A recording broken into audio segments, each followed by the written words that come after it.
She called the cops to get me arrested over grass. But now her entire HOA is under federal investigation. It started when I took a break from city life to visit my quiet lakeside cabin, a place my grandfather built with his own hands. The grass had grown a little, sure, but it's a cabin in the woods, not a suburban golf course. Within 24 hours, I got my first warning, a note taped to my door in red ink: non-compliant lawn, violation of community standards, $150 fine. It was signed by HOA Secretary Karen C. I laughed at first. My property wasn't even in an HOA. I had bought it years ago with full knowledge it was free of restrictions. But Karen had other ideas. She'd recently become president of the newly formed Lake Serenity HOA, which apparently had expanded its reach without legal approval. The next day, while I was trimming the lawn myself, I saw her standing on the gravel road, phone in hand, glaring. Minutes later, flashing lights. 2 deputies pulled up. "We got a report you were aggressive toward a neighbor and refusing to comply with HOA ordinances," one said.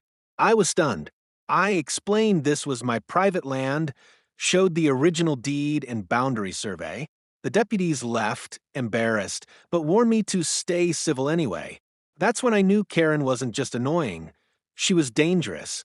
I dug deeper and found out her HOA had been issuing fines to other off-grid owners too: retirees, veterans, widows, people who had no idea they were even included. The HOA had filed fake boundary amendments with the county, claiming they had jurisdiction over properties they didn't own. I sent a full report with evidence, false documents, and 911 transcripts to the state attorney general's office. A week later, the real storm hit. Investigators showed up. A federal review was launched into fraudulent HOA expansions and misuse of public emergency services. Karen? She vanished from the neighborhood group chat. Her nameplate was quietly removed from the HOA signboard. And those $150 fines? Voided. Every last one of them. Turns out, when you weaponize power and the police for personal drama, the system bites back. Karen wanted control, but all she got was a federal case. So next time someone waves paperwork in your face and says, "You're in violation," read the fine print. And if you ever feel powerless against fake authority, remember, one well-documented report can topple an empire. For more true stories where justice strikes back, hit that follow. This is the HOA Stories.